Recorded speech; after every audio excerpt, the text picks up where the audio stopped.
نحمده ونصلي على رسوله الكريم اما بعد فاعوذ بالله من الشيطان الرجيم بسم الله الرحمن الرحيم ان الله لا يغير ما بقوم حتى يغيروا ما بانفسهم صدق اللہ العظیم۔ حضرات علماء کرام اور عزیز طلباء اور گاؤں سے تشریف لائے ہوئے اہالیان میٹھے کا تلا، آپ حضرات کی محبت ہمیں حوصلہ دیتی ہے کہ آپ کو جب بھی آواز دی جاتی ہے سب سے پہلے آپ مدرسے کی آواز پر لبیک کہتے ہیں۔ اللہ تبارک و تعالی ان محبتوں کا صلہ آپ تمام حضرات کو اپنی طرف سے اور اپنے خزانہ غیب سے عطا فرمائے۔ اس موقع پر میں آپ حضرات کے سامنے کچھ باتیں پیش کرنا چاہتا ہوں۔ مجھ سے پہلے حضرت مولانا عبدالحادی صاحب نے کچھ اچھی باتیں جو ہے آپ حضرات کے سامنے پیش فرمائی۔ میں اس کی شروعات اس شعر سے کروں گا: ملے گی منزل مقصود ہم یہ ایمان رکھتے ہیں، ملے گی منزل مقصود ہم یہ ایمان رکھتے ہیں، ہم اپنی رہنمائی کے لیے قرآن رکھتے ہیں، وفاداری وطن سے ہو یہی قرآن کہتا ہے، وفاداری وطن سے ہو یہی قرآن کہتا ہے، ہم اپنے دل کے ہر گوشے میں ہندوستان رکھتے ہیں۔ عزیز طلبہ، جب بھی آزادی کا موقع آتا ہے اس وقت مسلمان اپنی تاریخ بیان کرتا ہے ہمیشہ، جس طریقے سے ابھی مولانا عبدالحادی صاحب نے ہمارے اکابرین کی اور بزرگوں کی تاریخ بیان فرمائی۔ آخر کیا وجہ ہے کہ جب بھی یہ دن آتا ہے تو ہم اپنی تاریخ بیان کرنے پر مجبور ہو جاتے ہیں؟ آج میں آپ حضرات کے سامنے کچھ عقلی دلیلیں پیش کروں گا جس سے اندازہ ہوگا کہ اس دیش کو آزاد کرانے میں سب سے زیادہ جو اہم کردار ادا کیا وہ ہم ہی نے کیا۔ آخر ہم جو ہے آزادی کے موقع پر اپنی تاریخ کو کیوں بیان کرتے ہیں؟ اس کی وجہ یہ ہے کہ اس اتہاس نے ہمارے ساتھ انصاف نہیں کیا۔ اتہاس جب لکھا گیا تو ہمارے اتہاس کو تاریخ سے مسخ کر دیا گیا، مٹا دیا گیا۔ تھانے کے اندر آ کر، پولیس کے پاس آ کر FIR درج کون کرائے گا؟ جس کے اوپر ظلم ہوا ہو، جس کے اوپر زیادتی ہوئی ہو، وہ آ کر FIR درج کرائے گا۔ کوئی چور یا ظالم آ کر پولیس کے پاس FIR درج نہیں کرائے گا کہ ہم نے چوری کی ہے، ہم کو سزا دے دی جائے۔ تو ہم جو ہے اس موقع پر اپنی FIR درج یعنی اتہاس جو ہے ان کے سامنے بیان کرتے ہیں کہ ہمارے اوپر یہ ظلم ہوا، یعنی اتہاس نے ہمارے ساتھ ناانصافی کی کہ ہمارے بزرگوں کی تاریخ کو مٹا دیا گیا، اور ہم خود مسلمان ہمارے اکابرین کی تاریخ سے بالکل ناواقف ہیں۔ کشل رام راج پانڈے، اس نے 1977 میں راجیہ سبھا کے اندر کھڑے ہو کر یہ بیان دیا تھا کہ اس ہندوستان میں، اس نے کہا تھا کہ مجھے یہ بات افسوس کے ساتھ کہنی پڑ رہی ہے کہ ہندوستان میں جو انگریزوں نے جس بات کو لے کر ہندوستان پر ظلم کیا تھا اور ہندوستان پر قبضہ کرنے کی کوشش کی تھی، آج بھی وہی سوچ اس نے کہا کہ ہمارے ذہنوں سے نہیں گئی۔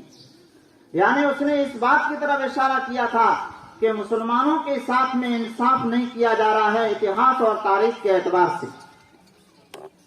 آپ جو ہے اس بات کو سمجھیں کہ جس وقت انگریز اس بھارت میں ہمارے ملک میں آیا، یعنی 1601 میں وہ تجارت کے نیت سے یہاں پر آیا، مقصود تجارت نہیں تھی بلکہ ملک پر قبضہ کرنا تھا، اور 1857 میں اس نے دلی کے لال قلعے پر اپنا جھنڈا گاڑ دیا، اور وہاں سے چل کر 1947 کو انگریز اس ملک کو چھوڑ کر بھاگنے پر مجبور ہو گیا۔ تو کلکتہ میں آیا اور وہاں سے دلی تک آپ تاریخ اٹھا کر دیکھیں تو کلکتہ سے لے کر اور دلی تک جو حکومت تھی وہ مسلمانوں کی حکومت تھی. تو عقل یہ کہتی ہے کہ جس کی حکومت پر ڈاکہ ڈالا گیا ہے وہی تو سب سے پہلے دشمنی جو ہے مولے گا اور وہی تو مقابلہ کرے گا. تو وہاں پر حکومت مسلمانوں کی تھی تو سب سے پہلے جو دشمنی کا جھنڈا بلند کیا وہ مسلمانوں نے ہی کیا تھا. اور آگے چل کر 1947 کو جب دیش آزاد ہوا تو اس درمیان کتنے سو سال گزر گئے اور ہمارے بزرگوں نے کتنی جو ہے قربانیاں دی. پھر آگے چل کر شاہ عبد العزیز محدث دہلوی رحمت اللہ علیہ نے 1857 کو اور فضل احمد خیرآبادی نے جو فتویٰ جاری کیا کہ انگریزوں کے خلاف اب جہاد فرض ہو گیا ہے، یعنی ان کے خلاف اب ملک کے ہر باشندے کو، ہر آدمی کو کھڑا ہونے کی ضرورت ہے. تو یہ فتویٰ مسلمانوں نے کیوں دیا؟ دوسری قومیں بھی اس ملک میں آباد تھی، انہوں نے یہ جھنڈا اور یہ فتویٰ کیوں جاری نہیں کیا؟ حالانکہ ان کے دھرم میں بھی تو یہ باتیں موجود ہیں. انگریز جب آئے تو اس وقت بھگت سنگھ نے ان کی اسمبلی پر، پارلیمنٹ پر بم داغا تھا اور بھگت سنگھ کو یہ سزا سنائی گئی کہ اس کو پھانسی دی جائے. جب ان کو جج کے سامنے پیش کیا گیا تو انگریز جج نے پوچھا تھا کہ 800 سال ہو گئے آپ مسلمانوں کے درمیان میں یہاں رہ رہے ہیں. 1526 میں بابر آیا تھا اور 1857 پر جا کر بہادر شاہ ظفر پر ان کا دور ختم ہوا اور اس کے بعد اکبر کا دور چلا. اس درمیان تم نے کبھی جو ہے بغاوت نہیں کی ان کے خلاف، ان حکومتوں کے خلاف، آخر تم نے جو ہے ہمارے خلاف بغاوت کیوں کی؟ تو بھگت سنگھ نے اس وقت ایک تاریخی جملہ کہا تھا. بھگت سنگھ نے کہا تھا کہ مسلمانوں نے یہاں رہ کر حکومت کی، مسلمانوں نے ہمیں غلام نہیں بنایا، مسلمانوں نے یہاں اس دیش میں رہ کر ہندوستان کو سونے کی چڑیا بنایا اور تم اس ہندوستان کو، ہمارے ملک کو اجاڑنے کی نیت سے آئے ہو. تو میرے عزیز بھائیو، مسلمانوں نے حکومت کی تھی، مسلمانوں نے کسی پر ظلم نہیں کیا تھا.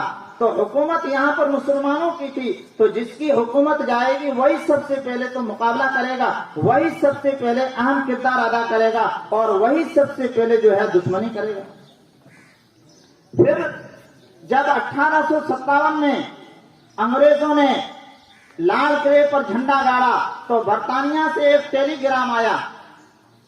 انہوں نے کہا کہ 1601 سے چل کر اور 1857 تک تم پہنچے ہو، یعنی 255 سال سے زیادہ ہو رہے ہیں، اتنا وقت تمہیں کلکتہ سے لے کر دلی آنے میں کیوں لگ گیا؟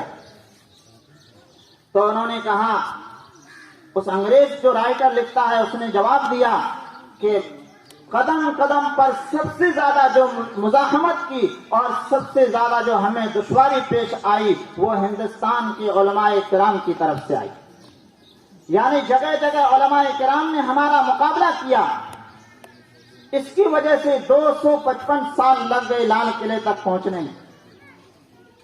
تو میرے عزیز بھائیوں، اس وقت وہاں سے ٹیلی گرام میں یہاں کا جو ذمہ دار تھا اس کو یہ جواب دیا گیا کہ اب آپ کو یہ کام کرنا ہے کہ داڑھی اور ٹوپی والا جو بھی ملے آپ کو بغیر مقدمہ چلائے اس پر گولی چلا دینی ہے یا اس کو پھانسی کے پھندے پر لٹکا دینا.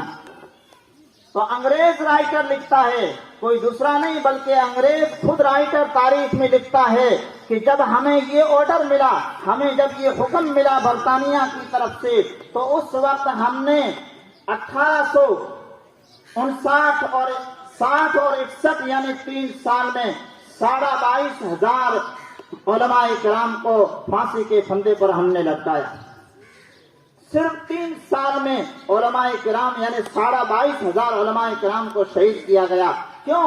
انہیں یہ بات معلوم تھی کہ یہ علماء ہی وہ قوم ہیں اور یہ علماء ہی وہ لوگ ہیں جو مقابلہ کر سکتے ہیں، اور یہ لوگ جو علماء ہیں یہ موت سے نہیں ڈرتے ہیں، یہ موت کے لیے جو ہے ہر وقت تیار رہتے ہیں، یہ اپنے ملک کے لیے، اپنے دین کے لیے جان کو قربان کرنے کے لیے ہر وقت تیار رہتے ہیں. اس لیے انہوں نے یہ آرڈر جاری کیا۔ پھر آگے چل کر انہوں نے ٹیلی گرام میں یہ کہا کہ ان علماء کو کتنوں کو ماریں گے ہم، اب ایک اور کام کیا جائے۔ وہ کام یہ ہے کہ علماء کرام جو مدارس میں پڑھتے ہیں بچے، ان کو جو ڈگریاں ملتی ہے ان کو بے اثر کر دیا جائے کہ ان کی ڈگری کی کوئی ویلیوشن نہیں ہوگی۔ نتیجہ آپ کے سامنے ہے کہ بھئی علماء کرام مالی اعتبار سے کمزور ہو جائیں گے، نتیجہ یہ ہوگا کہ یہ عوام جو ہے ان سے کٹ جائے گی۔ عوام یہ سوچے گی کہ مدرسوں میں پڑھنے والے اور پڑھانے والے ان کے پاس پیسے نہیں ہوتے ہیں، ان کو تنخواہیں بہت کم ملتی ہے، نتیجہ یہ ہوگا کہ اپنی اولادوں کو دین نہیں پڑھائیں گے۔ جب یہ اسکولوں میں بھیجیں گے تو ہم اپنے ایجنڈے میں کامیاب ہو جائیں گے کہ جب یہ بچہ اسکول میں ہی پڑھے گا، جب مدرسے نہیں جائے گا تو یہ ایمان سے خالی ہو جائے گا، پھر اس کو جو ہے ورغلانا ہمارے لیے آسان ہو جائے گا۔ اور دوسرا کام انہوں نے اس وقت یہ کیا کہ ایک تو ڈگریاں جو ہے بے اثر کرتی کہ ڈگری کی کوئی ویلیوشن نہیں، اور دوسرا کام انہوں نے یہ کیا کہ علماء کرام کے خلاف جو ہے اس طریقے سے جملے بنائے گئے کہ علماء کو بدنام کیا جائے تاکہ عوام کے دل سے علماء کی محبت نکل جائے۔ اور وہی جملے آج ہمارے یہاں بھی چلتے رہتے ہیں کہ بھئی ملا کی دوڑ مسجد تک، کہ بھئی ملا کہاں تک بھاگے گا تو وہ مسجد تک، اور کت رہی ڈوئی تو کہ ملا جت کھادی گوئی ات رہی ڈوئی۔ اس طریقے سے یہ جملے جو ہیں اس وقت بنائے گئے، کیوں؟ تاکہ یہ عوام یہ علماء سے کٹ جائے، ان عوام کے دلوں میں علماء کی محبت ختم ہو جائے۔ جب ان کی محبت ختم ہوگی تو ان کا کوئی رہبر نہیں ہوگا، ان کا کوئی راستہ بتانے والا نہیں ہوگا، ان کی کوئی رہنمائی کرنے والا نہیں ہوگا۔ جب نہیں ہوگا تو پھر ہمارے لیے ان پر حکومت کرنا آسان ہو جائے گا۔ آج آپ دیکھ لیجئے اس میں وہ لوگ کامیاب ہو گئے۔ آج اس بھارت میں، ہمارے دیش میں، اس ہندوستان میں ایک بھی عالم جس کو لوگ مانتے ہو جیسے 40% مانتے ہو، کسی کو نہیں مانتے۔ نتیجہ یہ ہے کہ آج عوام اور علماء کا ربط اور آپس میں جوڑ ختم ہو چکا ہے، اور نتیجہ ہمارے سامنے ہے کہ بے دینی جو ہے سیلاب کی طرح بہ رہی ہے۔ اور پھر اس وقت علماء کرام نے ایک اور کام کیا تھا۔ اس وقت انہوں نے یہ کہا تھا کہ انگریزی سیکھنا حرام ہے، یہ فتویٰ جاری کیا تھا۔ زبان سے، انگریزی زبان سے نفرت نہیں تھی، بلکہ انگریزوں کا بائیکاٹ کرنا تھا، اس لیے یہ فتویٰ جاری کیا انہوں نے۔ تو انگریزوں نے اس وقت کیا کیا؟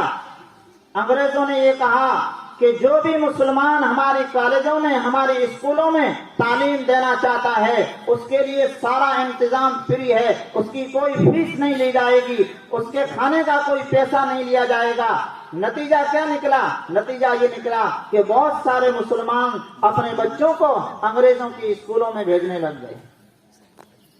تب علماء کرام کی میٹنگ ہوئی آپس میں، اور علماء کرام کو آگے چل کر یہ فیصلہ لینا پڑا کہ ان مدارس میں بچوں کو آپ بھیجو، آپ کے بچوں کا کوئی جو ہے خرچہ نہیں ہوگا، مدرسے میں بچے کو بھیجیں گے تو اس کی فیس نہیں لی جائے گی، مدرسے میں بچے کو سارا انتظام فری میں دیا جائے گا۔ یہ اسی دن جو ہے انتظام فری کیا گیا، جو آگے چل کر اس کو بدلا نہیں گیا، آج تک جو جاری ہے۔ اور ایک بات کہ جس وقت انہوں نے 1857 میں جھنڈا گاڑا تو 1869 میں ایک اخبار میں لیکھ چھپا، اس میں انہوں نے یہ کہا کہ مسلمان کے علاوہ ہر ایک نوکری پا سکتا ہے، چاہے وہ کسی بھی قوم کا ہو، کوئی اس کے لیے قید نہیں ہے۔ مسلمان جو ہے انگریز کی حکومت میں کوئی نوکری نہیں پا سکتا۔ کیوں؟ اس لیے کہ دشمنی جو ہے ہم مسلمانوں سے تھی ان کی۔ یہ ساری باتیں کیا بتلاتی ہے؟ اور ایک بات کہ جزیرہ انڈمان میں اس وقت انگریزوں نے 2 سزائیں متعین کی تھی۔ پہلی سزا تو یہ تھی کہ پھانسی کے پھندے پر لٹکا دیا جائے، دوسری سزا یہ تھی کہ کالا پانی اس کو بھیج دیا جائے، جزیرہ انڈمان میں بھیج دیا جائے۔